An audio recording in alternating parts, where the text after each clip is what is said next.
Hi there, I'm Anna K. Morris, your host and the creator of the Afundance podcast. I am so happy to be here because here's what I know.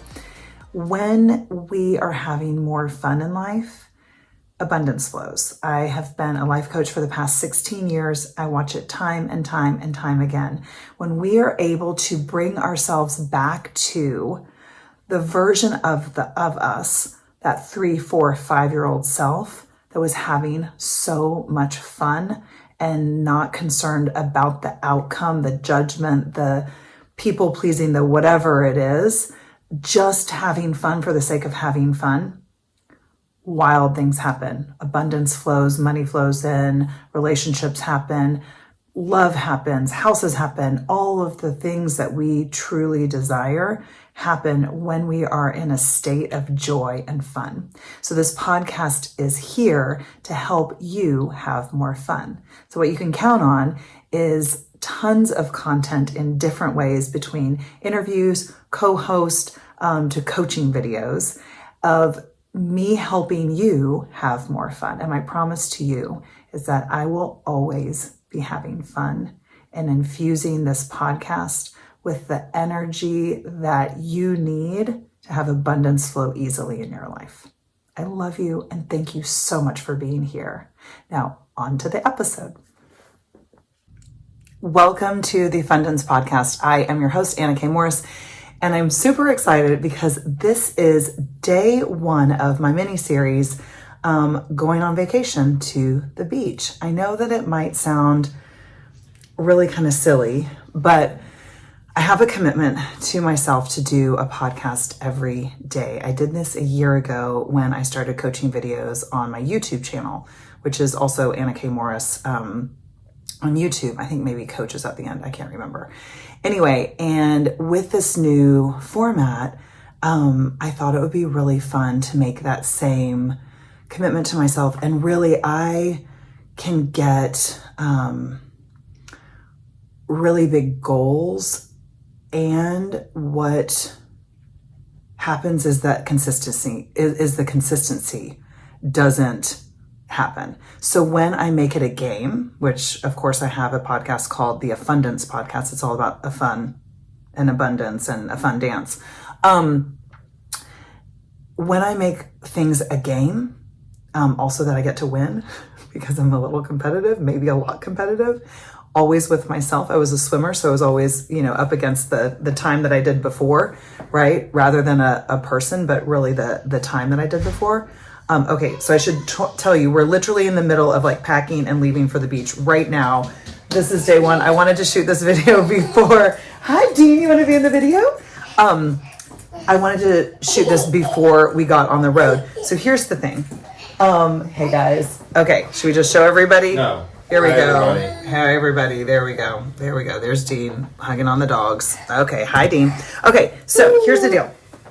This word overwhelm. I was on a call yesterday with my financial planner, who's also a holistic money coach, and also my friend Whitney Morrison. And she's getting ready to leave for 3 months with a young child, months old. And the word overwhelm came up, and it comes up all the time in my clients' lives and in my life as well. Hey, Dee, could you take Dean for me, please? Yeah. And what? You going to start the video? No, I'm not going to start it over. I never do. He wants me to have it perfect, and it's never going to be. You guys got this. Okay, so the word overwhelm. When she said I'm just really overwhelmed, and I was like, yeah. And when I hear it from somebody else, you can always coach somebody else and not yourself. But I know from my morning pages, my journaling every day, that overwhelm has been showing up in my life as well. And what I said to Whitney and what I'm saying to myself right now is this: what are you actually overwhelmed by? So if you're a journaler, I want you to write this down as a journal prompt. What are you actually overwhelmed by? So then you can start to write a list of I've got this and I've got that and I've got this and I've got that. And the list might be long, but you might find that the list actually isn't that long. I have found time and time again, in my own life and in the lives of others, that our overwhelm is mostly a facade to keep us separate from the joy or the pain that we don't have the capacity for. So let me give you an example. Let me land this with a story, right? Because obviously the car's leaving soon. I'm going to have to run.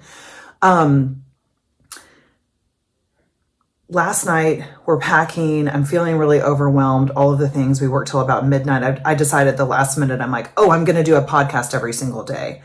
And then I'm like, who do I think I am? What am I doing? That's so overwhelming. And then I'm like, well, wait a minute. I made it up, first of all. It's a completely arbitrary thing that's going on.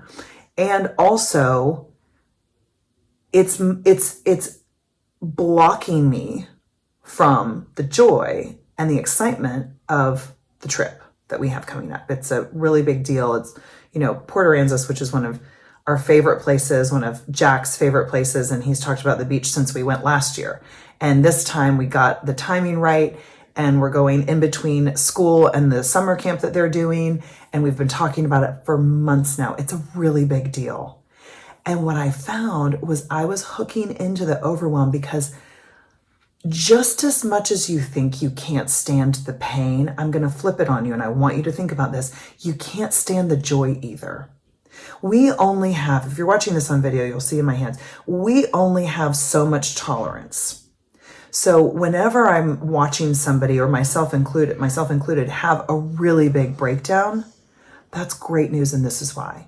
The bigger the breakdown, the bigger the breakthrough, because energy is like this. The further you swing to the sadness, the further you can swing to the happiness. I think a lot of like the amazing people in my life who we've lost to suicide, unfortunately. Robin Williams is a great example. Anthony Bourdain, Kate Spade, right? Like, they had such capacity for joy. And unfortunately, with that capacity for joy, there is capacity for deep, darkness and sadness. And learning how to manage that is something that unfortunately was not in their lifetime. And wasn't their path.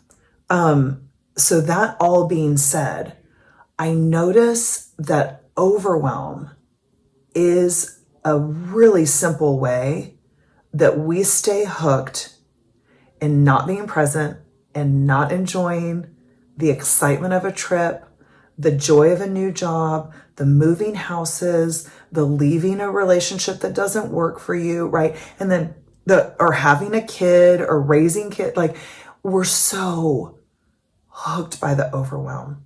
And then we make it worse by getting on our phones, right? By starting our day on social media, by looking outside rather than inside. I started doing transcendental meditation about a year ago. You meditate twice a day for 20 minutes. Now, I don't do 20 minutes. I just don't. I'd like to. I'll get there. I've done it. It doesn't work right now for me. I do 5 minutes, 10 minutes. Sometimes on a great day, 15 minutes. Today I did 10. And I work to not check my phone until at least maybe an hour after I've been up, because it feels so good to feel like me and not get input from other people. And so when you are feeling overwhelmed, this is what I want you to do. Number one, ask yourself, what is actually overwhelming me? And then take a look at it and see if it's something that's that you have the ability to transform. Because as a transformational coach, right, if you think about a painting, everything changes when you put a different frame around it. If you put like some shitty frame around it that's like, whatever, plastic, whatever, that's what it feels like. If you put some beautiful gold gilded, like really sexy frame around it, children's artwork looks like a masterpiece, right? Because isn't it all? Aren't we all a piece of the master, right? So I invite you to look at that overwhelm. Ask what it's really about. See if it's really about your intolerance for the joy or your intolerance for the pain. And then the fastest way through that is to let yourself feel it. is to let yourself feel it. The minute I started letting myself get excited about this trip, having so much fun, realizing that this mini series about my vacation is going to be so much fun. It's not going to be this thing that I have to do every day on the beach. No, it's going to be an invitation to what things look like as, you know, a mom in my 40s with 2 young kids, running multiple businesses and like doing all of it, bringing my mom on vacation. Like, it's all of it, because it's so much fun when we share with people the ups and the downs. It's so much more fun when we let people in. And so that's my intention with this mini series. And I can't wait to be back again tomorrow. I don't know if I'll be on video. We'll see what happens, but we'll definitely be hearing lots of wind at the beach, because I'm sure that I think it's supposed to be super windy. So hopefully I'll be shooting some at the beach, and lots of kids interjecting in the videos, as you've seen many times. I love you. Thank you so much for watching. And I hope that you go and grab a journal and take a look at your own overwhelm. Bye. Thank you so much for listening to the episode. My intention with every single Afundance podcast that you listen to is that you go out and find a little more fun in your life. Not only do you find it, but that you create more fun in your life, because when fun flows, so does abundance, ease, joy, peace, what we are all really craving. And it ultimately comes down to connection with others, but deep connection with our own 4-year-old self. Thank you so much for being here. I love you, and I will see you next time.